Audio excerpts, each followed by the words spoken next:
May buntag sa inyong tanan mga mamsir. Habang nangapit ang mga mamsir, magisgotag unsa ka unsa ato ni hisgutan ning unsa ka importante ang atong panagsimba diha sa tunggoy ng Dios. So, mga mamsir,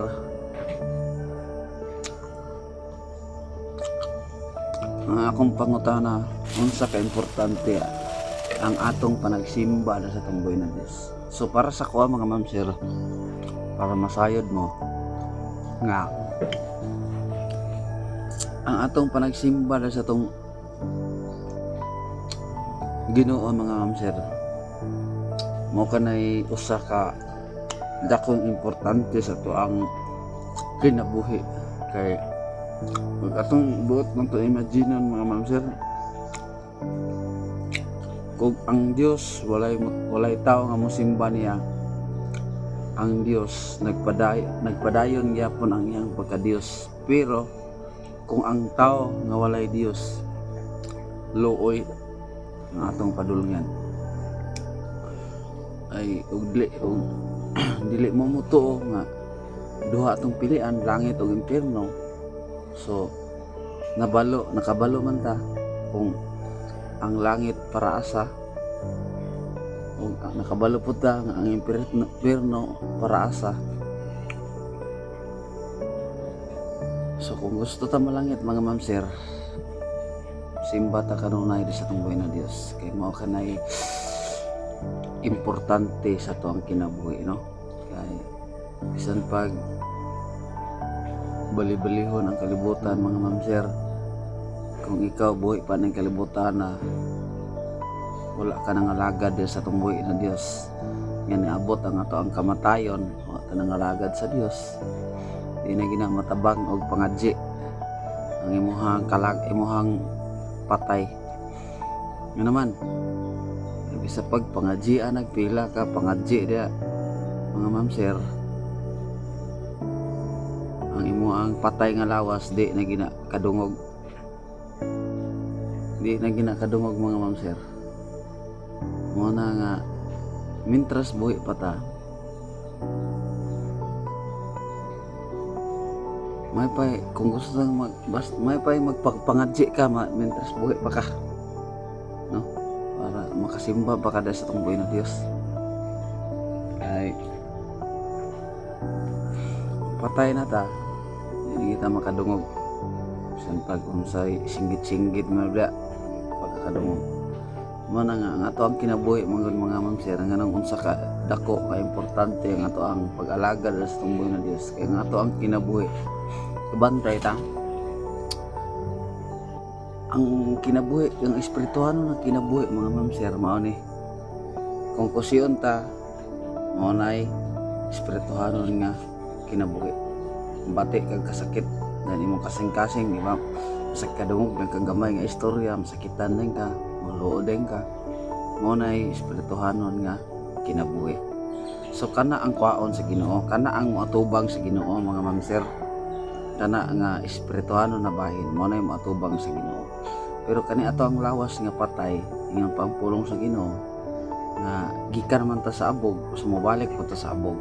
So kaning lawas na to nga pisikal, balik ni sa abog, ulod na mahimulos ani.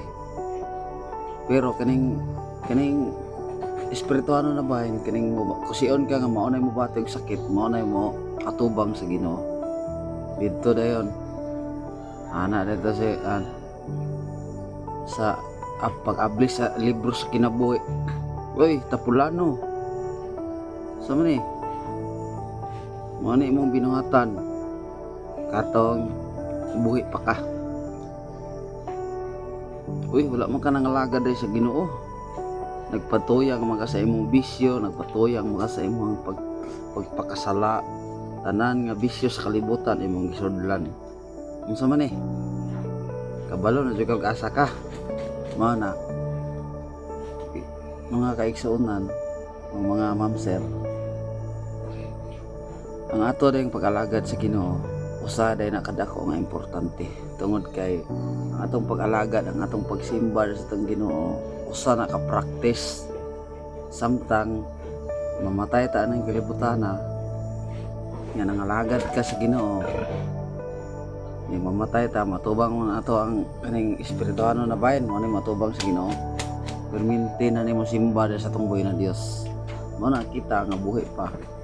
Atong i-exercise, atong i-practice, atong i-sanay ang ato ang pag-alagad sa atong buhay na Dios. Tungod kay sa panahon nga malangita, perminti na ta magsimba dito sa atong buhay na Dios. Perminti na ta magdaig dito sa atong buhay na Dios. Mo na nga kung nakita nimo ni nga video, dili ni aksidente, imo ning nakita tungod kay mo kini makatabang sa ato ang espirituhano na bayan, no? Bisag unsa ang ato ang religion, atong relihon, kung wala tay relasyon, wala tay pag-alagad sa Ginoo, useless lang atong reliyon. Mo na tinuod mga ma'am sir, kung naman kay reliyon nga imong gisudlan diya, hala mga lagad tag tinuray sa atong buhay na Dios. Kaya ang tinuod nga nangalagad sa atong buhay na Dios, mga ma'am sir, mausab gina siya. Dili naman ni gerilyo, wala na bisyo, wala na inom, tanan nga saan rin kalibutan. Mo na tinuod nga pag-alagad sa Ginoo. Usabon ka sa Ginoo. Kay kung wa jud ka na usab, hangtod sa hangtod, birahan jud kag maayo sa yawa. Yun ang yawa. Sige ka na, padayog inom, padayog suyop, padayog adik-adik. Ano siya, mo na kinabuhi sa, mo na buhat sa yawa. Na ikaw karon nga naminaw, pasaylo ako kung naigo mo ani. Basta kay ang kung maigo ka, nagpasabot lang nga gikorekta din sa tumboy ng Dios. Kaya ako po mismo sa una, sa wala pa ko nangalagad sa Ginoo, kana nga mga bisyo ako nang nasudlan, ako nang nasulayan.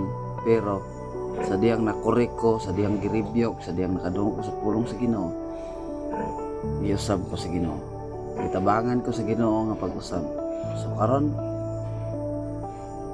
pila na katuig nga wala jud ko ka sulay og mga inom, mga laglaag, pangbabae. Kaysa una, mga ma'am sir, sa ginanay na akong naong mga ma'am sir, dagan kayong bay nga gipaon sa yawa sa kuwa, antod nga dili ko malayo sa iya. Pero sa diyang na nakaplagan ko dahil sa itong buhay na Dios, dito na ko nasabtan ang ato na yung kinabuhi sa diri sa kalibutan. Importante gid nga natay relasyon sa Ginoo, importante gid nga natay pag-alagad sa Ginoo. Kay nga naman, kay kung mamatay ta ang kalibutan na, ang atong lawas mobalik sa abog. Pero kaning sakit nga atong gimati, mo na matubang sa Ginoo. Nga pag atubang to sa Ginoo nga wala dito nang lagad sa Ginoo, impierno atong padulungan. Mo na tinuod, mga ma'am sir. So kana lang, I hope na ato ang masabtan kung unsa ang ato ang unsa ka importante atong pag-alagad sa Ginoo. Sana lang, God bless. I love you all.